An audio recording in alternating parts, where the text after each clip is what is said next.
Yes, Telangana రాష్ట్రంలో SIR గడువు ఇంకా పొడిగించాలని చెప్పేసి బీఆర్ఎస్ చాలా గట్టిగా ఫైట్ చేస్తా ఉంది. వాస్తవానికి తెలంగాణ రాష్ట్రంలో ఎస్ఐఆర్ ఎవరికి టార్గెట్?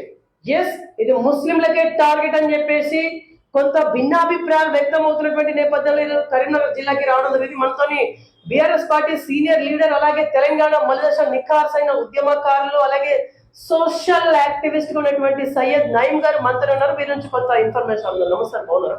బాగున్నారు వెంకట్ గారు. ముందుగా బీబీఆర్ ఛానల్ గారికి నేను ప్రత్యేకంగా ధన్యవాదాలు చేస్తున్నాను. ఎందుకంటే ఒక హాట్ టాపిక్, బర్నింగ్ టాపిక్ మీద చర్చించడానికి వరంగల్ నుండి వచ్చినారు. వారికి బీబీఆర్ ఛానల్ మరొకసారి ధన్యవాదాలు. అందరికీ నమస్కారములు. జై తెలంగాణ, జై కేసీఆర్. నిజంగా నేను ఎప్పుడు ఇంటర్వ్యూకి వచ్చినా కూడా మీరు జై తెలంగాణ, జై కేసీఆర్ అనేది మర్చిపోరు అసలు. మా రక్తంలోనే ఉంది. ఉద్యమం చేసిన మాకు ఉంటది, మా సంతోషంతో చెప్తాం మేము. ఆ విషయం మనసులోకి వెళ్తుంది. అది ఉద్యమం చేయని వాళ్ళు చెప్పరు. ఇప్పుడు వరకు కూడా రేవంత్ రెడ్డి గారు జై తెలంగాణ చెప్పలేదు. ఎందుకంటే ఆయన ఉద్యమంలో ఎవరు చేసిన వాళ్ళే చెప్తారు. ఇప్పుడు మధ్యలో మా పార్టీలో కూడా కొందరు వచ్చి చెప్పారు. వాళ్ళు అదే ఉద్యమాలు స్టార్టింగ్ నుండి ఉన్న వాళ్ళు ఖచ్చితంగా చెప్తారు జై తెలంగాణ. ఏ పార్టీలో పోని, కాంగ్రెస్లో పోని, తర్వాత మా పార్టీ నుండి బీజేపీలో పోని ఖచ్చితంగా చెప్తారు. మన పాయింట్ వద్దాం డైరెక్ట్. సార్, తెలంగాణ రాష్ట్రంలో ఎస్ఐఆర్ సూటిగా అడుగుతున్నా, ఇది మీ ముస్లింలకి టార్గెట్ అన్నట్టుగా మీరు ఏమైనా అనుకుంటా ఉన్నారా? ఖచ్చితంగా అనుకుంటాం. ఎందుకంటే ఇప్పుడు మనకు చూస్తే పరిణామాలు, ఇప్పుడు దేశంలో ఫస్ట్ ఫేజ్, సెకండ్ ఫేజ్, 2 ఫేజ్లు అయిపోయినాయి. ఫస్ట్ బీహార్ సైడ్ అయింది. అక్కడ 68 లక్షల ఓటర్లు తీసేసారు. బెంగాల్లో రీసెంట్గా అయింది 90 లక్షలు తీసేసారు. 94 లక్షలు తీసేసారు. అందులో కూడా 27 లక్షలు అనామిల్స్ కింద ఉన్నాయి. అంటే ఇంకా వాళ్ళకు చిన్న చిన్న తప్పులు అనామిల్స్ అంటే వాళ్ళ తరపు నుంచి ఆపోజిషన్ పార్టీలు సుప్రీంకోర్టు పోయినాయి. ఎందుకంటే వీళ్ళకు ఓటు వేయనిచ్చే హక్కు ఇవ్వండి, ఎందుకంటే వీళ్ళకి ఉన్నాయి ఓటర్ చిన్న చిన్న తప్పులు ఉన్నాయి కాబట్టి. ఒక్క నిమిషం, అది మొత్తం కంప్లీట్ కానీ మ్యాటర్ అర్థం కాదు వాళ్ళకి.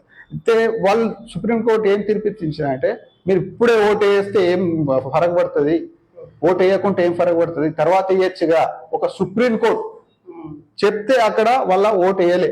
మమతా బెనర్జీ ఓడిపోయింది. అదే కారణం. అంటే నేను చెప్పింది అంటే ముస్లింలు, దళితులకు టార్గెట్ చేస్తుంది బీజేపీ ఖచ్చితంగా. ఇక్కడ పాయింట్ ఏంటంటే, వలసవాదుల ఓట్లు తీయడం కరెక్టే కదా, చనిపోయిన వాళ్ళ ఓట్లు తీయడం కరెక్టే కదా, డబుల్ ఓట్స్ ఉన్న వాళ్ళ ఓట్లు తీయడం కరెక్టే కదా, ఎస్ఐఆర్ చేస్తున్న ప్రక్రియ కరెక్టే కదా, మీరు ఎందుకు ఇది చేస్తాం? 100% మీరు చెప్పింది ఒప్పుకుంటాను. ఇక్కడ వాళ్ళు వలస అంటారు కదా, వలస అని చెప్తుండ్రు మీరు. వాళ్ళు బీహార్లో చేసిరు కదా, చేసినప్పుడు అక్కడ బయట వెళ్ళినాయి ఎంత తెలుసా? 30 మంది వలస, లక్షల 30 మంది వెళ్ళి రోడ్డు, 30 మంది. అంటే ఒక పెద్ద ఏంటి గుట్టను తవ్వి ఎలుకలు తీసినట్టే కదా అది. 30 మంది. నేను చెప్తలేను, ఈయన యోగేశ్వర్ యాదవ్ సోషల్ యాక్టివిస్ట్ చాలా స్పష్టంగా 7.4 కోటి ఓటర్లలో కేవలం 3 మంది మాత్రమే విదేశీయులుగా నిర్ధారించినారు. అంటే 3 తీయటానికి 7 కోట్ల మందికి సఫర్ అయింది. ఇదేం పద్ధతి? ఎంత మంది అనేది తెలియదు కదా సార్, అది ప్రక్రియ చేస్తేనే కదా 3-4 బయటకు వచ్చేది. ఓకే వెంకట్ గారు, మీరు చెప్పింది నేను ఒప్పుకుంటా. కానీ దానికి కూడా పద్ధతి ఉంటుంది. ఇప్పుడు సేమ్ ఇప్పుడు రేషన్ కార్డు పోతాం, రేషన్ తీసుకుంటాం. ఫ్యామిలీలో ఏ మెంబర్ కూడా పోయి బయోమెట్రిక్ గా ఇస్తే రేషన్ వస్తుంది. ఓకేనా? ఇప్పుడు దీనికి ఓటర్ కూడా బయోమెట్రిక్ పెడితే, ఇప్పుడు చనిపోయిన వ్యక్తి వచ్చే బయోమెట్రిక్ చేయడు కదా.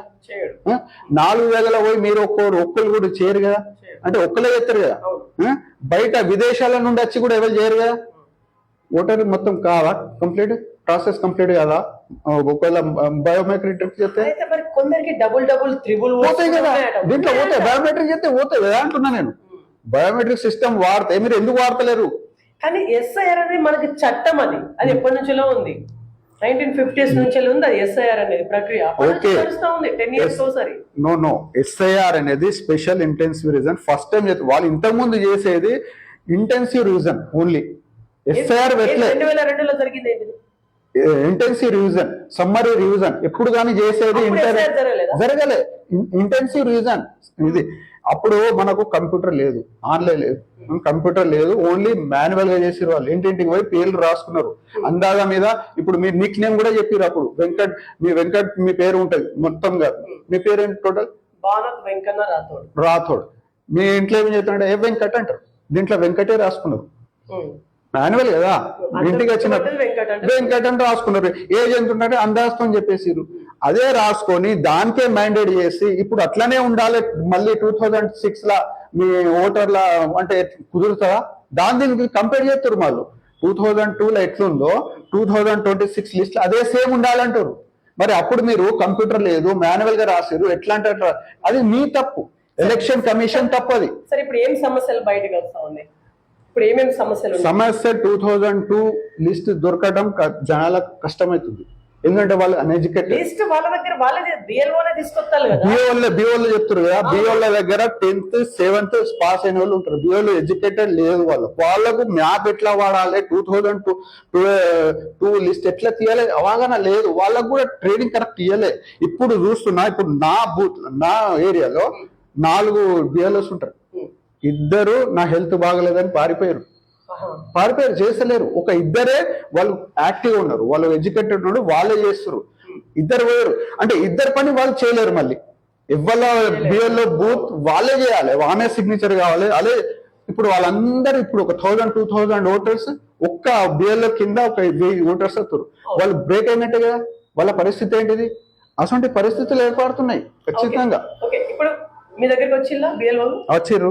ఓకే, మీ ఫామ్ ఉందా? ఇప్పుడు ఏమైనా జిరాక్స్ తీసుకున్నారా? ఓకే, ఒక్కసారి ఆ ఫామ్ ని ఎట్లా ఫిల్అప్ చేయాలో ఒక్కసారి ప్రేక్షకులకి క్లారిటీ ఇవ్వండి. ఎందుకంటే చాలా మంది సతమతం అవుతా ఉన్నారు. ఇదే నాది 2002లో ఉన్నది కాబట్టి నేను ఇక్కడ నింపిన. ఇగో నేను ఈజీగా చెప్పాలంటే నేను ఎట్లా నింపాలనేది చూపిస్తాను మీకు. న్యూమరేషన్ ఫామ్ ఇట్లుంటది. ఇది అఫీషియల్ ఈసీఓతో నేను డౌన్లోడ్ చేసిన వెబ్సైట్ లో ఉన్నది. న్యూమరేషన్ డెమోలో ఉన్నది అఫీషియల్ గా. ఫస్ట్ 3 కాలంలో మనం ఫస్ట్ ఇది ప్రీ ప్రింటెడ్ ఉంటుంది మీద. దాంట్లో ఏముంటది? ఓటర్ డీటెయిల్స్ ఉంటాయి, పేరు అది. సెకండ్ ఏముంటది? ఓటర్ 2006లో కానీ 3లో కానీ 4లో కానీ ఎప్పుడు ఓటు వేసారో అతని డీటెయిల్స్ ఉంటుంది. ఏ పోలింగ్ స్టేషన్ వేసారు, సీరియల్ నెంబర్. ఇది క్యూఆర్ కోడ్ ఉంటుంది. ఈ బిఓలోకి యూజ్ అవుతాయి. ఇట్లా కొడితేనే మొత్తం డీటెయిల్ వచ్చేస్తాయి. వాళ్ళు మా ఫోన్లో రాదు కానీ వాళ్ళ ఫోన్లో వస్తుంది. ఇది పాత ఫోటో ఉంటుంది. ఇక్కడ మనం ఇక్కడ కొత్త ఫోటో పేస్ట్ చేయాలి. పాతది పాతది కాబట్టి ఇక్కడ కొత్తది ఇప్పుడు మనం పేస్ట్ చేసుకోవాలి. ఓకే, ఆప్షన్ ఉంది. ఇది 3 కాలమ్స్ ఇచ్చింది ఇక్కడ. ఫస్ట్ సెకండ్ మనం అంటే కాలమ్స్ ఉన్నాయి, మనం విభజించుకోవాలి. మనం విభజించుకోవాలి. ఫస్ట్ కాలంలో ఏమడుగుతాడు? ఒకవేళ మనం 2002లో ఓటర్ గా ఉంటే ఫస్ట్ కాలం నింపాలి, ఇది పెట్టాలి, ఎంటీ ఉంటది. ఇక్కడ మన డీటెయిల్స్ అడుగుతారు కాబట్టి ఇక్కడ నింపాలి. అంటే ఇవి 2 నింపాలి అన్నట్టు. 2002 ఓటర్ గా ఉంటే ఏమైతే ఫస్ట్ ఏమడుగుతాడని ఓటర్ పేరు. అప్పుడు ఎట్లుంది? 2002లో మా పేరు స్పెల్లింగ్ మిస్టేక్ ఉన్నా, నిక్ నేమ్ ఉన్నా, ఎట్లున్నా అట్లనే అచ్చు రాయాలి. క్లియర్, దాంట్లో మనం కరెక్షన్ చేయొద్దు. తర్వాత అప్పుడు ఓటర్ ఐడి కార్డ్ ఏముంటది? ఒకవేళ ఉంటే రాయాలి. అప్పుడు ఏపీ అని ఉంటది. ఉమ్మడి కాబట్టి ఏపీతో వస్తుంది, అట్లా రాయాలి. మళ్ళీ ఇక్కడ ఏంటంటే బంధు పేరు అంటే మన ఫాదర్ ఉంటాడా ఇక్కడ, లేకపోతే భార్య భర్తలు ఉంటే హస్బెండ్ వస్తాడు, ఒకవేళ లేకుంటే ఫాదర్ వస్తాడు, లేకపోతే మదర్ వస్తుంది. ఇది ఇక్కడ రాయాలి. తర్వాత బంధుత్వం ఏముంది? ఈ రిలేషన్. ఇక్కడికి ఓటర్ కి ఇతనికి రిలేషన్ ఏమైతే ఫాదరా, హస్బెండా, బంధువా ఇక్కడ రాయాలి.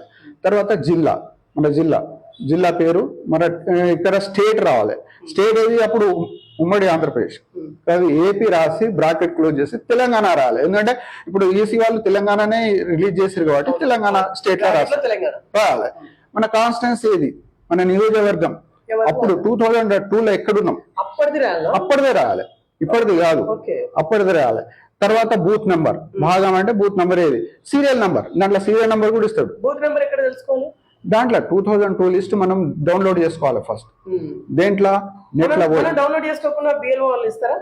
అంటే బిఎల్ఓ దగ్గర కొందరి దగ్గర ఉంటది, వాళ్ళు ఎడ్యుకేటెడ్ ఉంటే వాళ్ళు తీసి పెడతారు. ఇప్పుడు తెలియకపోతే ఎట్లా అని అదే చెప్తున్నా కదా, వాళ్ళ దగ్గర ఒకవేళ వాళ్ళ నాలెడ్జ్ పర్సన్ ఉంటే వాళ్ళ దగ్గర ఉంటాయి, లేకపోతే మేమే తిప్పలు పడాలి. ఇక మా ఓటు కాపాడుకోవాలంటే మేమే తిప్పలు పడాలి.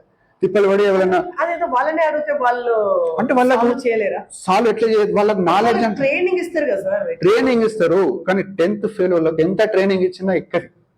అది ఫస్ట్ వాళ్ళ ఇప్పుడు ఒక అంగన్వాడీ టీచర్కి ఇస్తారు. అంగన్వాడీ టీచర్ వర్క్ ఏంటిది? ఒక చిన్న ఉప్మా వండి, అంతే కదా, అంగన్వాడీ అంటే ఉప్మా అండి పిల్లలకి స్కూల్కి అలవాటు చేయాలి, వాళ్ళు చేస్తే సాఫ్ చేయాలి, కూర్చుండే పెట్టాలి, అంతేగా.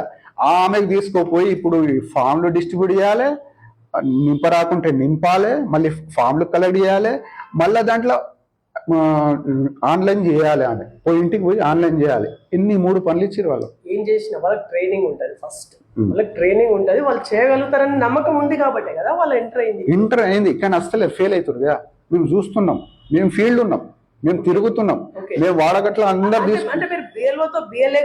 ఉన్నా బిఎల్ఏగా నేను ఉన్నా తిరిగినా ప్రాక్టికల్ అని అనుభవించినా చెప్తున్నా. వాళ్ళకు కొందరికి వస్తలేదు, వాళ్ళు కరెక్ట్ చేస్తలేరు వర్క్. వాళ్ళు బహానాలు చెప్తారు, నేను హెల్త్ బాగలేదు, నేను హాస్పిటల్ పోయినా, హైదరాబాద్ లో ఉన్నా, ఏదన్నా చేసి వాళ్ళు తప్పించుకుంటారు. ఓకేనా? ఇక్కడ క్రమసంఖ్య వేయాలి, వేసిన తర్వాత ఇది ఇసిపెట్టాలి. ఇసిపెట్టేసిన తర్వాత ఎందుకంటే మేము 2002లో ఉన్నాం కాబట్టి, లేనోళ్ళు ఇక్కడ 2002లో ఉన్న ఇది నింపి, అంటే వాళ్ళ parents candidate parents, father mother grand father grand mother, ఇట్లా 6 మొత్తం 6 రిలేషన్స్ ఒప్పుకుంటారు వాళ్ళు. అంటే మామయ్య కూడా కాదు, బ్రదర్ కూడా కాదు, వేరే రిలేషన్స్ కాదు, ఓన్లీ బ్లడ్ రిలేషన్స్ 6 members. ఇక్కడ ఉన్న పోల్ ఇక్కడ నింపుకోవాలన్నట్టు అట్లా. ఇక తర్వాత ఇక్కడ మనకు ఇక్కడ నింపిన కానీ ఇక్కడ తర్వాత డేట్ ఆఫ్ బర్త్ రాయాలి. సపోజ్ నాది 15th 05/1974 ఒక్కొక్కటి నింపుకోవాలి. తర్వాత దాని ఆధార్ నంబర్ రాసుకోవాలి. తర్వాత మా మొబైల్ నంబర్ ఏ వాడకంలో అది రాయాలి. తర్వాత ఇక్కడ తండ్రి పేరు ఏది ఉంటే, ఓటర్ ఐడి కార్డు ఉంటే ఆయనది కూడా రాయాలి. తల్లి పేరు ఆమెది కూడా, ఓటర్ ఐడి ఉంటే ఆమె రాయాలి. ఒక పెళ్లి అయితే భార్యది ఆమెది కూడా రాయాలి. రాసి ఇక్కడ సిగ్నేచర్ చేసి ఇచ్చేయాలి. 2 ఫామ్స్ ఉంటాయి. ఒక ఫామ్ ఆమె బిఎల్ఓ సిగ్నేచర్ చేసి మాకు ఇస్తుంది, 2వ ఫామ్ మా దగ్గర భద్రగా ఉంచుకోవాలి, ఆమె తీసుకుంటాయి. ఒకవేళ మాది లేదు, 2002లో లేదు, అప్పుడు మా ఫాదర్ది ఉందా, మదర్ది ఉందా, లేకపోతే మా గ్రాండ్ ఫాదర్ది ఉందా, అట్లా చెక్ చేసుకోవాలి. చెక్ చేసుకొని వాళ్ళది ఇక్కడ రాయాలి, వివరాలు ఇక్కడ రాయాలి. రాసి తగిన మళ్ళీ మన డీటెయిల్స్ ఇక్కడ రాయాలి. ఒకవేళ ఇది దీంట్లో కూడా లేదు, మాది కూడా లేదు, మా ఫ్యామిలీలో ఎవ్వరిది లేదు, గ్రాండ్ ఫాదర్ ఎవరిది లేదు, ఇవి 2 ఎంటీస్ పెట్టాలి. ఇదే నింపాలి, ఓన్లీ ఫోటో అటాచ్ చేసి ఇచ్చేయాలి. ఇట్లా ఇంకొకటి ప్రాసెస్, ఇంకొకటి విషయం, ఇటువంటి ఫామ్ లెవెల్కి వస్తాయి అంటే ఇప్పుడు ప్రజెంట్లా 2006లో ఓటర్గా ఉంటేనే ఫామ్స్ వస్తాయి. ప్రజెంట్లో 6 వరకు 2, 3. ఒకవేళ వాళ్ళు కంటిన్యూ చేస్తలేరు, వాళ్ళకి ఫామ్స్ రావు. ఈ ఫామ్ రాదు వాళ్ళకు. రాకుంటే వాళ్ళకు ఫామ్ నంబర్ 6 నింపాలి. ఫామ్ నంబర్ 6 నింపి వాళ్ళ బిఎల్ఎస్ దగ్గర ఉంటాయి. ఫామ్ నంబర్ 6 ఉంటుంది. ఇంకొకటి డిక్లరేషన్ ఫామ్ అని ఉంటుంది, డిక్లరేషన్ ఫామ్ ఇస్తారు. దీంట్లో కూడా 2002 డీటెయిల్స్ అడుగుతారు. అంటే ఇప్పుడు లేదు కానీ మనం 2002లో ఉన్నాం అనుకో, ఆ డీటెయిల్స్ నింపాలి. లేకపోతే మా ఫాదర్ ఉన్నాడు, డాడీ ఎవరైనా ఉన్నారు, ఇప్పుడు లేరు, కానీ ఈ డీటెయిల్స్ నింపి మొత్తం కంప్లీట్గా అది ఫామ్ నంబర్ 6 బిఎల్ఎస్ దగ్గర ఉంటాయి. అవి పెట్టి ఆధార్ కార్డ్ ఒకటి, 10th మెమో ఉంటే 10th మెమో, ఫొటోస్ అటాచ్ చేసి ఇచ్చేయాలి. 10th మెమో లేని వాళ్ళకి పాన్ కార్డ్ పెట్టచ్చు. పాన్ కార్డ్ వాడాలి, లేకపోతే ఆధార్ కార్డ్ ఒకటే ఉంటాయి. ఆధార్ కార్డు ఏంటిది, కరెంట్ బిల్ ఉంటుంది, అడ్రస్ ప్రూఫ్ కోసం ఏదైనా ఒకటి అడ్రస్ ప్రూఫ్ పెట్టాలి. పెట్టి ఆమెకు బిఎల్ఎఫ్ ఇచ్చేయాలి. ఇది కూడా అప్పుడు వాళ్ళకు లిస్ట్ లో పేరు వచ్చే అవకాశాలు ఉంటాయి. సో ఇప్పుడు మీ పార్టీ నిన్న కూడా చూసాం మనం, కేటీఆర్ గారు మాట్లాడుతూ ఉన్నారు, అవును, ఇంకా డేట్ పొడిగించాలి అని చెప్పేసి అంటా ఉన్నారు. అసలు మీ పార్టీ స్టార్ట్ ఏంటిది? మా వినోద్ కుమార్ గారు, మా ఆయన కరీంనగర్ మాజీ ఎంపీ, ఒక సీనియర్ లీడర్, ఆయనకు ప్రతి సబ్జెక్ట్ మీద మంచి అవగాహన ఉంటుంది. ఒక అడ్వకేట్ కూడా ఆయన బృందం అతనికి పోయి లేకపోతే మన రిటర్న్ వచ్చినాయి కానీ ఎలక్షన్ కమిషన్ తెలంగాణ ఇంకా మనకి కేవలం సుదర్శన్ రెడ్డి గారితో కలిసి 11 రోజు ఈ రోజు కాబట్టి మరి కలిసి ఒక వినతి పత్రం ఇచ్చారు. మరి 20 రోజుల్లో ఇంత పర్సెంటేజ్ అవుతుందా కాబట్టి ఒక నెల రోజుల సమయం కావాలని చెప్పి మేము అడగడం జరిగింది. మరి రాష్ట్రంలో మీదే ఫస్ట్ రాజకీయ పార్టీ సమయాన్ని అడిగినరు, ఎక్స్టెన్షన్ అడిగినరు. మరి అది నా చేతుల్లో లేదు అని చెప్పి చీఫ్ ఎలక్టరల్ ఆఫీసర్ గారు చెప్పడం జరిగింది. బట్ ఎలక్షన్ కమిషన్ ఆఫ్ ఇండియాకి మేము తప్పనిసరిగా మీ అభిప్రాయాన్ని, మీ కోరికను మేము నివేదిస్తామని చెప్పి కూడా వారు మాకు హామీ ఇచ్చారు. మేము ఇదే రిప్రజెంటేషన్ మా పార్టీ తరఫున ఢిల్లీ కూడా మేము ఇస్తున్నది. ఏది తెలంగాణ రాష్ట్రంలో కూడా ఒక నెల రోజుల సమయం కావాలని. సార్ ఏం చెప్తారంటే ఇప్పుడు టైం సరిపోదు. ఎందుకు సరిపోదు అంటే మనకు దాదాపు తెలంగాణలో 3,40,00,000 ఓటర్స్ ఉన్నారు దాదాపు. వీళ్ళు చేసింది మ్యాపింగ్ ఓన్లీ ఒక 2 కోట్ల వరకు చేశారు. 1 కోటి మ్యాపింగే కాలే. ఫస్ట్ మ్యాపింగ్ కాలే. ఇప్పుడు కూడా వీళ్ళు డిస్ట్రిబ్యూషన్ చేసింది దాదాపు 80% ఏమో చేశారు, కానీ రిటర్న్ రాలే ఫామ్స్ వల్ల. ఒక 7% కూడా రాలే. మళ్ళీ దాంట్లో 2 కోట్లు అయినాయి కదా, దాదాపు 80 లక్షల ఓటర్స్ అనామిల్స్కి వచ్చినాయి. అనామిల్స్ అంటే తప్పులు ఉన్నాయి అన్నట్టు, అవి డౌట్ఫుల్ ఓటర్స్ అన్నట్టు. అది అర్థమవుతుంది. డౌట్ఫుల్ ఓటర్స్ తీసేదంటే కరెక్ట్ చూస్తారు ప్రతి చూసి చేస్తారు అన్నట్టు. అనామిల్స్ అంటారు. యాడ్ అవుతాయి దాంట్లో దాదాపు సగం కన్నా ఎక్కువ అవుతాయి. ఎందుకంటే చిన్న స్పెల్లింగ్ మిస్టేక్స్, లేకపోతే డేట్ ఆఫ్ బర్త్ మిస్టేక్స్, లేకపోతే అడ్రస్ మిస్టేక్స్ అవి ఉంటాయి. అవి మనం ఫోన్ వాళ్ళు నోటీస్ ఇచ్చిన తర్వాత తీసుకుపోయి ఇది కరెక్ట్ డేట్, ఇది మాది, ఇది స్పెల్లింగ్ కరెక్ట్, ఇది రాంగ్లో పడ్డది అని వాళ్ళు సాటిస్ఫై కావాలి. అయితే వాళ్ళు ఎక్కిస్తారు అన్నట్టు. యాక్చువల్లీ ఇప్పుడు మీ బీఆర్ఎస్ పార్టీగా మీ స్టాండ్ అంటే మీ పార్టీ ఏమనుకుంటా ఉంది మొత్తం చెప్పండి. ఎస్ఆర్ మా పార్టీ ఒకటే చెప్తుంది, బీహార్లో అన్యాయం జరిగింది, బెంగాల్లో అన్యాయం జరిగింది. కాబట్టి మా కేటీఆర్ గారు భారత రాష్ట్ర సమితి కార్యనిర్వాహక అధ్యక్షులు ఒక డైనమిక్ లీడర్, ఒక ముందు చూపు ఉంటుంది మా లీడర్స్ ఆఫ్ మా పార్టీ. ఏంటంటే ప్రజల పక్షం నిలబడుతుంది, అన్యాయం జరగద్దు అంటే ఎవరికి. అందుకోసమే తాను ప్రతి నియోజకవర్గంలో మీటింగ్లు పెడుతుంది. మా బిఎల్ఎస్ గా మాకు అపాయింట్మెంట్ కూడా చేసారు. ప్రతి బూత్ కి 2 చొప్పున దాదాపు ఇప్పుడు అన్ని పార్టీలు చేసి మన తెలంగాణలో 35,000 బిఎల్ఎస్ ఉన్నారు. అంటే బిఎల్ఎస్ అంటే బూత్ లెవెల్ ఏజెంట్ పార్టీ పరంగా. ఇప్పుడు బిఎల్ఓ తోటి బిఎల్ఏగా మీరు పనిచేసిల్లని. అవును. మళ్ళీ ఇంకొకటి ఇన్వాలిడ్ ఓట్స్ ఎన్ని పోయినాయి? సరే మీ ఆధ్వర్యంలోనే ఇక్కడ పోయినాయా? అంటే ఇప్పుడు రిజల్ట్ కాదు కదా, ఇప్పుడు ప్రాసెస్ లో ఉన్నది. ఇప్పుడే మనము ముందే తెలియదా? తెలుస్తుంది అంటే బాగా పోతాయి, మాక్సిమం పోతాయి. ఏంటంటే వాళ్ళు నింపలేరు. వాళ్ళకు 2002 లిస్ట్ దొరుకుతలేదు. ఫస్ట్ ఆఫ్ ఆల్ ఏంటంటే వాళ్ళు ఎక్కడున్నారు, వాళ్ళు ఒక మైగ్రేట్ లేబర్స్. ఇక్కడ ఒక టాక్ వస్తుంది అంటే బిఎల్ఓ అడిగితే వాళ్ళే ఇస్తారనే మనం న్యూస్ లలో బిఎల్ఓ ఇస్తారంటే వాళ్ళకంతా నాలెడ్జ్ లేదు. ఫస్ట్ వీళ్ళు కూడా కరెక్ట్ చెప్పాలి కదా వాళ్ళకు. ఇప్పుడు 2000 మైగ్రేట్ లేబర్ ఉన్నాడు, ఒక పెయింటరో, ఒక ఎలక్ట్రీషియన్, ఒక ప్లంబర్ ఉన్నాడు. ఆయన 2002లో ఎక్కడుందో వానికి గుర్తుంటుందా ఫ్యామిలీతో సహా? అది ఏ ఇంట్లో అంటే రెంట్ అయినా ఉంటారు వాళ్ళు. ఆ నంబర్ కావాలి, ఆ ఇల్లు నంబర్ 2002 నంబర్ కావాలి. మళ్ళీ అది లేకపోతే అప్పటిది voter ID card, voter ID ఇంకంతే. మరి ఇప్పుడు వాళ్ళు ఫ్రెష్ ఓటర్ గా మళ్ళీ పెట్టుకోవాలి. ఫ్రెష్ ఓటర్ గా పెట్టుకోవాలి. వాళ్ళ ఫామ్ వస్తుంది, ఫ్రెష్ 3వ కాలం నింపి దాన్ని నింపితే మళ్ళీ వాళ్ళకు ఖచ్చితంగా.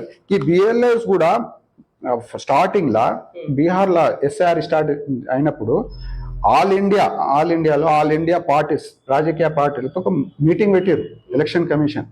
అప్పుడు మా కేటీఆర్ గారు, వినోద్ కుమార్ గారు అక్కడ పోయారు, ఢిల్లీకి పోయి సజెషన్ ఇచ్చారు. ఏం చెప్పారంటే ఓన్లీ బిఎల్ఎస్ ఉండే, అప్పుడు బిఎల్ఏ లేకుండే. అప్పుడు ఏం చెప్పారంటే మీరు చేసుకుంటే మాకు డౌట్ వస్తుంది, కాబట్టి మా పార్టీ పరంగా కూడా ఒక క్యాండిడేట్ ఉండాలి. ఆ పర్మిషన్ ఇవ్వాలంటే బిఎల్ఏ వస్తుందంటే ఇవాళ మా పార్టీ సజెషనే బూత్ లెవెల్ ఏజెంట్ గా అన్ని పార్టీలు లాభమవుతున్నాయి. ఇది మా కేటీఆర్ గారు చేసిన ఒక ఘనకార్యం. ఏంటంటే ఇప్పుడు మనకి ఏం జరుగుతుంది మనం చూస్తున్నాం, లేకపోతే మనకు రానియరు కదా వాళ్ళు. ఆఫీషియల్ వర్క్ అది. ఇప్పుడు మా ఆఫీషియల్ గా పోతాం, మాకు ఆఫీషియల్ గా పర్మిట్ ఉంది. వాళ్ళతో ఏం చేస్తుర్రు, ఎందుకు లేట్ చేస్తుర్రు అడుగుతాం.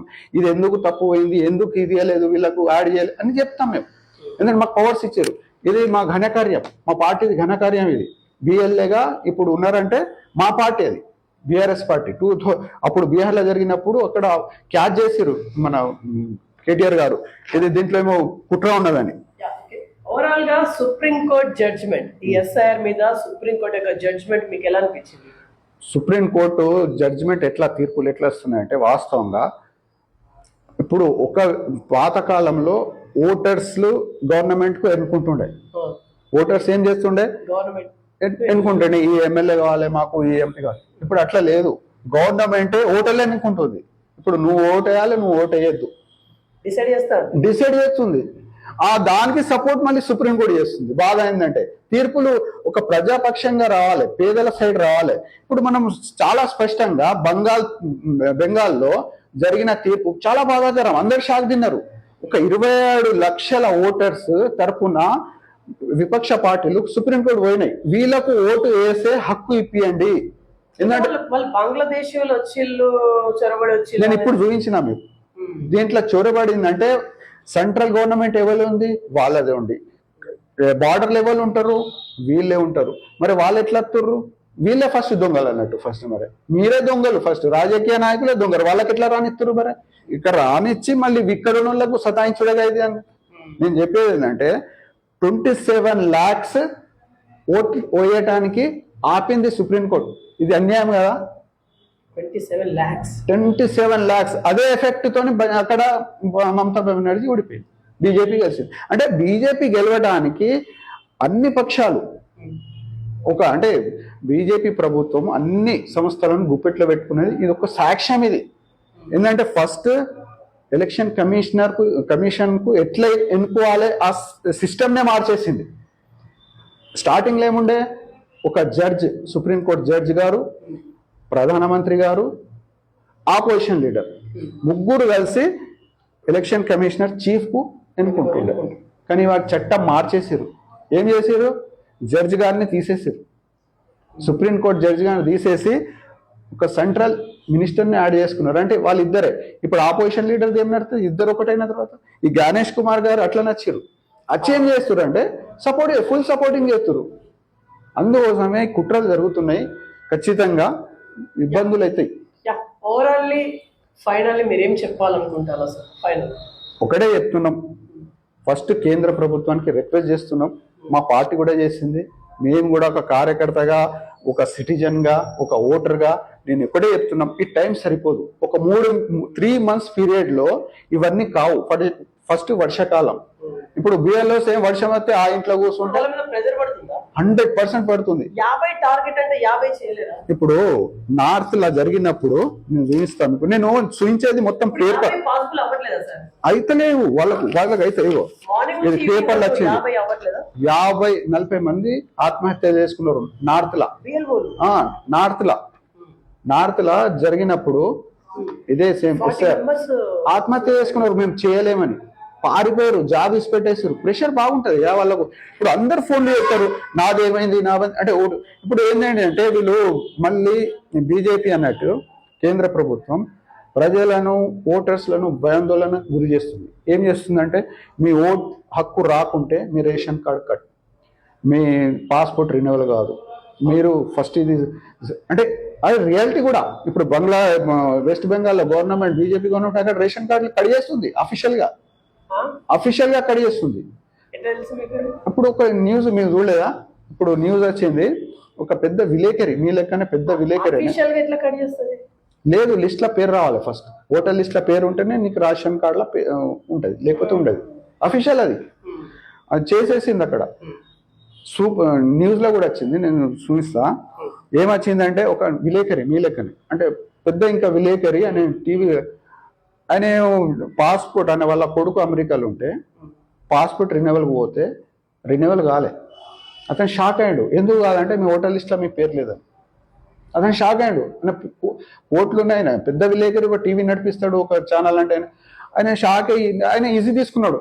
మనకి ఎందుకు అవి అని తీసుకున్నాడు. తీసుకోవడానికి పేరు రాకుంటే రెన్యువల్ కాకుంటే ఆయన అమెరికా వెళ్ళలే. మళ్ళీ హైకోర్టు పోయాడు. కోర్టు పోయి మళ్ళీ తెచ్చుకున్నాడు. అంటే మీరు అర్థం చేసుకోండి, వాళ్ళు చేస్తున్నారు. అటువంటి భయాందోళనలో ప్రజలు ఉన్నప్పుడు బిఎల్ఓలు సపోర్ట్ చేయకుంటే మరి ప్రజలు ఎటు పోవాలి? అందుకోసమే పీరియడ్ సరిపోదు. ఇప్పుడు ఎలక్షన్స్ ఏం లేవు.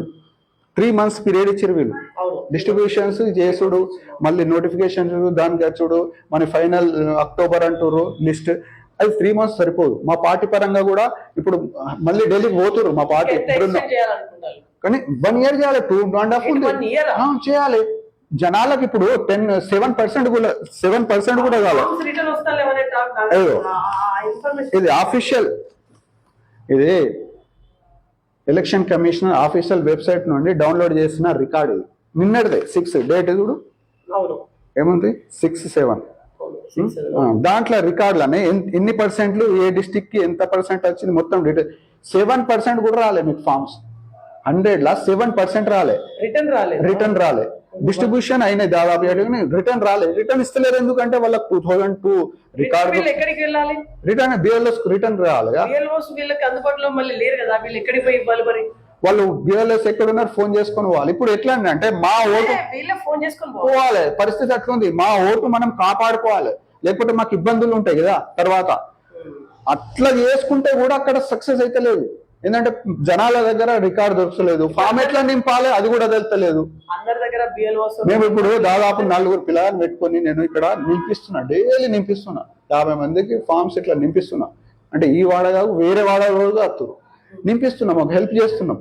హెల్ప్ చేయాలి ఖచ్చితంగా. ఇప్పుడు బిఎల్ఓస్ నెంబర్లు ఎక్కడ ఉంటాయి? ఫామ్ మీదనే ఉంటాయి. మీకు ఫామ్ మీదనే నంబర్ ఉంటుంది. బిఎల్ఓ నంబర్ ఇక ఫామ్ ఆఫ్ స్టార్ట్. మీ బిఎల్ఓ నంబర్ ఇక్కడనే ఉంటుంది. ఏమన్నా ఉంటే ఫోన్ లేపరు వాళ్ళు, లేపరు. అంటే యాక్టివ్గా ఉన్నా మంచిగా. అందరికి నేను చెప్తలేను, కొందరు బిఎల్ఓ పర్ఫెక్ట్ పని చేస్తారు, వాళ్ళకి సెల్యూట్ చేయాలి. వాళ్ళు నింపిస్తుర్రు, కలెక్ట్ చేస్తుర్రు, మొత్తం ప్రొద్దున లేకపోతే సాయంత్రం వల్ల ఫుల్ డ్యూటీ చేస్తారు వాళ్ళకి నేను ఏం చెప్తలేను. కానీ కొందరు పారిపోతారు, వాళ్ళకి అర్థమైతే లేదు. ఏదైనా బహానాలు చేస్తారు, నేను బీమార్ ఉన్నా లేకపోతే హైదరాబాద్ లో ఉన్నా ఇక్కడ ఉన్నా అని చెప్తారు. ఏం పోతుంది. నేను అందుకే చెప్తున్నా, అందుకోసమే ఖచ్చితంగా 6 months. ఇప్పుడు ఈసీ ఎక్స్టెండ్ చేసేలా ఉంది అని మీకు ఎందుకు ఏది అక్కడ చేసింది కదా. ఇప్పుడు గుజరాత్ లో అక్కడ నేను చూపిస్తాను మీకు. గుజరాత్ లో అక్కడ చేసింది, బెంగాల్ వెస్ట్ బెంగాల్ వాళ్ళు అడగలే కాబట్టి అక్కడ చేసి కుంప ముంచింది వాళ్ళకు. అందుకోసం మా పార్టీ ఏంటంటే ముందు చూస్తుంది, చూసి అందుకోసమే ఎక్స్టెండ్ చేయండి అని రికమెండ్ ఇస్తుంది. ఇగో పొడిగించారు అక్కడ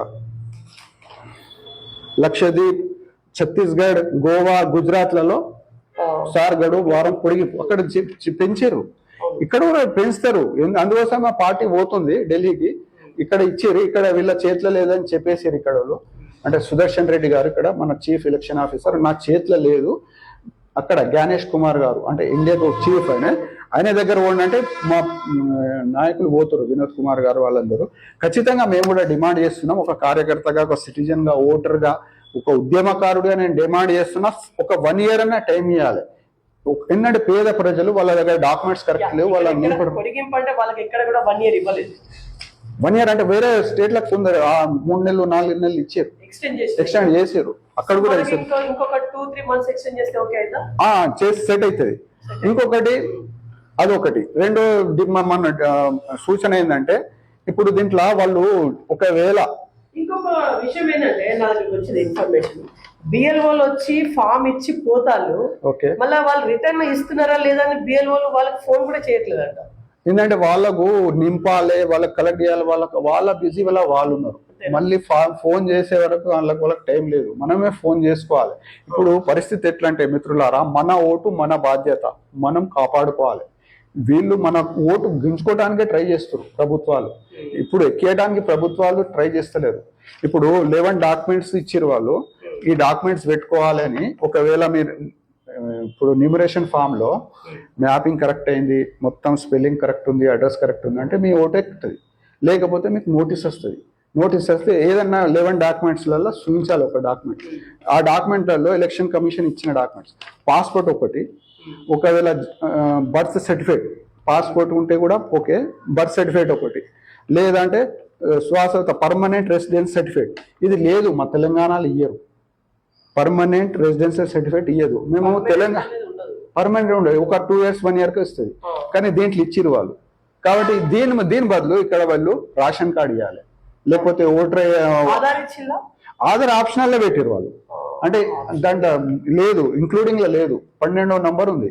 అంటే 11 డాక్యుమెంట్లలో ఇది 12వ నంబర్ ఆధార్. అంటే ఆధార్ ఆప్షనే, ఆధార్తోని దీనికి సంబంధం ఉండదు. ఇది ఆధార్ చూపించినా ఇది చూపించాలి, ఆధార్ చూపించినాకే ఇది కూడా ఇది ఖచ్చితంగా చూపించాలి. ఓకే 10వ తరగతి 10th తర్వాత ప్రభుత్వం పెన్షన్ ఏమైనా తీసుకుంటే కాపీ దాంది, ప్రభుత్వం ఇచ్చిన భూమి ఏమైనా ల్యాండ్ అలాట్ ఉంటే ఇట్లా ఏదో ఒకటి, ప్రభుత్వం ఉంటే ఐడి కార్డు, అడవి హక్కుల ధృవీకరణ ఫారెస్ట్ రైట్, అది మా దగ్గర జన్నాల దగ్గర ఉంటుంది, ఓన్లీ ట్రైబల్స్ దగ్గర ఉంటుంది. వాళ్ళు కూడా అది ఇయ్యరు, అవసరం ఎందుకు అని ఇయ్యరు, వాళ్ళకంతా నాలెడ్జ్ ఉండదు. ఇది కూడా వేస్ట్. ఇక్కడ నేషనల్ రిజిస్టెన్స్ ఎన్ఆర్సి ఇక్కడ కాలే. ఇది కానీ 4 ఉన్నాయి దీంట్లో. అంటే ఈ 4 చేసేస్తే 7 డాక్యుమెంట్స్ వీళ్ళు. అందుకోసమే నేను డిమాండ్ చేస్తున్నాం. అయితే అన్ని రాష్ట్రాలకి దృష్టిలో పెట్టుకొని ఇదంతా క్రియేట్ చేసింది కానీ ఇక్కడ లేవు కదా. ఎన్ఆర్సి కాలే, ఇక్కడ పర్మనెంట్ రెసిడెన్షియల్ సర్టిఫికేట్ ఇయ్యరు, ఇక్కడ ఫారెస్ట్ ఎవరిది ఇయ్యరు దాదాపు.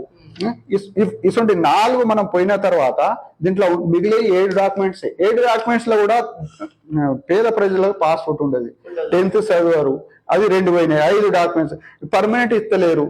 మనం రేవంత్ రెడ్డి గారికి, గౌరవ రేవంత్ రెడ్డి గారికి, తెలంగాణ ప్రభుత్వం ముఖ్యమంత్రి గారికి మేము రిక్వెస్ట్ చేస్తున్నాం, ఒక ఉద్యమకారుగా, ఒక సిటిజన్ గా రిక్వెస్ట్ చేస్తున్నాం. పర్మనెంట్ రెసిడెన్స్ సర్టిఫికేట్ ఇవ్వచ్చు. ఇక్కడ వాళ్ళు పర్మిషన్ ఇస్తే ఇస్తారు, ఎంఆర్ఓలు ఇవ్వాలి. మీరు ఈ పేద ప్రజలు కాపాడటానికి ఖచ్చితంగా ఇవ్వాలి. మేము డిమాండ్ చేస్తున్నాం, రిక్వెస్ట్ చేస్తున్నాం. ఒకవేళ మీరు ఇవ్వకుంటే పేద ప్రజల ఓట్లు పోతే మీదే బాధ్యత. ఎవరిది? రేవంత్ రెడ్డి సర్కార్దే బాధ్యత. ఎందుకంటే అది ఉన్నది, వాళ్ళ చేతిలో ఉన్నది, సెంట్రల్ చేతిలో లేదు. ఇస్తారు అక్కడ ఇస్తారు కానీ ఇక్కడ ఎందుకు తీసేస్తారంటే లేదు. ఎందుకంటే మా తెలంగాణ ఉద్యమం జరిగింది అప్పుడు ముల్కీ రూల్స్ ఉండే, దాంట్లో కలిసి వాళ్ళు తీసేసారు. అప్పటి నుంచి ఇస్తలేరు. కానీ వీళ్ళు ఒక జీవో ఇస్తే ఇస్తారు, ఎంఆర్ఓలు ఇస్తారు. ఈ ఆప్షన్ ఉంది. ఇది దాదాపు ఎంఆర్ఓలు పర్మిషన్ ఇచ్చిన తర్వాత తీసుకుంటే ఎన్నో ఓట్లు మనం కాపాడవచ్చు. ఇది ముఖ్యమైన విషయం. ఇది రేవంత్ రెడ్డి గారు చేయొచ్చు, ఆయన చేతిలో ఉన్న పని ఇది. చేయకుంటే ఓట్లు పోతే రేవంత్ రెడ్డి సార్ కాంగ్రెసే బాధ్యత. కాంగ్రెస్ నాయకులు చెప్పాలి ఖచ్చితంగా. వాళ్ళ నాయకులకు కూడా చెప్తున్నాం, రిక్వెస్ట్ చేయాలి.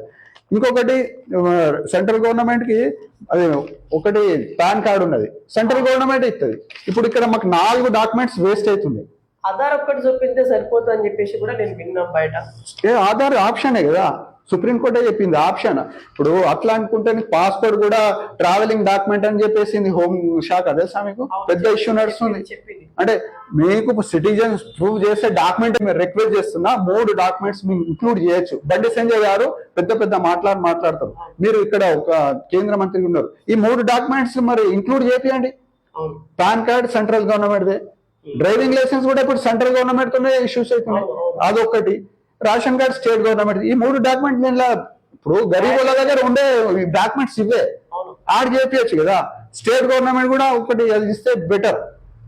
సో ఇది ఇంకొకటి ఒక్క ప్రజలకు విజ్ఞప్తి ఏం చేస్తున్నా అంటే, దీంట్లో మనం భయాందోళన చెందిన అవసరం లేదు.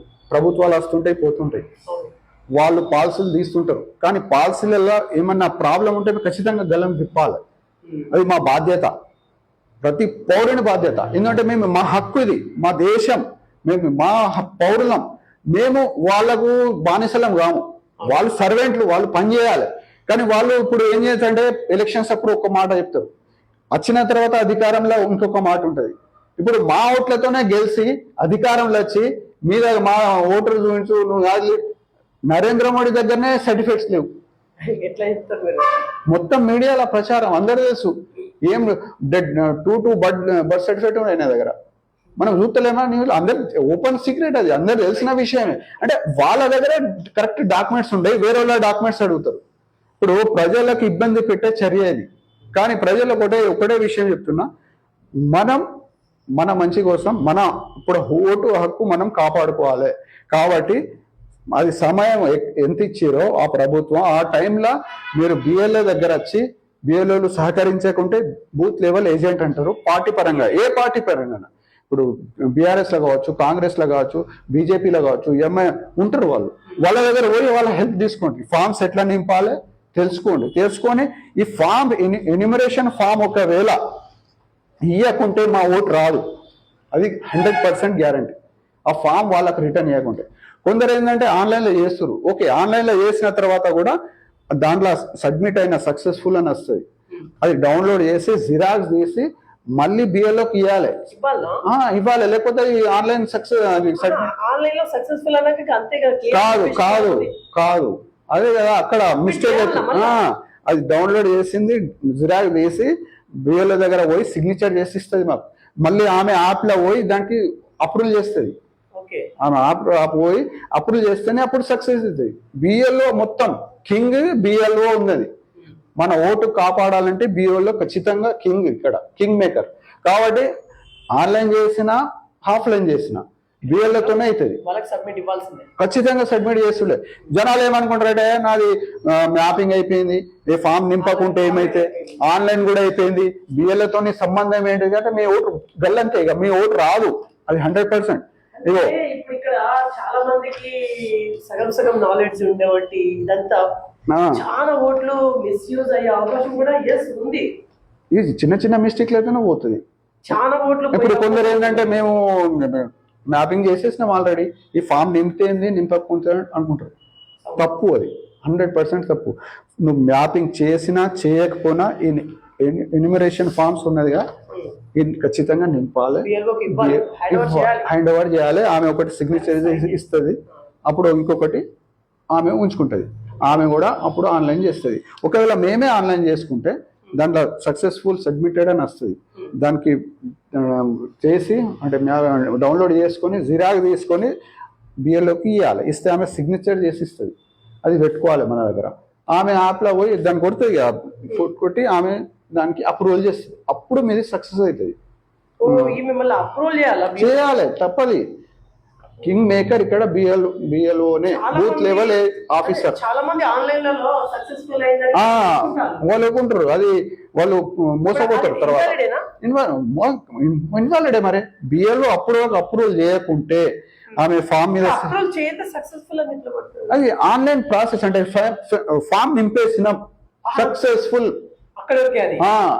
నేను ఫామ్ నింపేసినాం సక్సెస్ఫుల్ అయిపోయింది. కానీ తగ్గిన ప్రాసెస్ ఏంటిది, మళ్ళీ బిఓల దగ్గర పోవాలి, పోతేనే అది కంప్లీట్ అవుతుంది. అది పోకుంటే కంప్లీట్ కాదు. అందుకోసం బెటర్ ఆఫ్లైన్.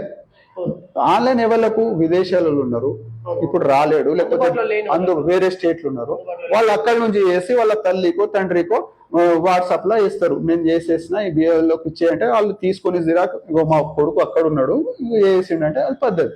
ఇక్కడ ఉండి నువ్వు ఫామ్ నింపక నేను ఆన్లైన్ చేసుకున్నా అంటే అది ఇబ్బందికరం అవుతుంది. నిజంగా ఈ ఇంటర్వ్యూలో చాలా ఇన్ఫర్మేషన్ ఉంది. సో అందరు పాటించవలసినటువంటి అవసరం అయితే ఖచ్చితంగా ఉంది. చూసుకోండి BVR TV న్యూస్. అంటే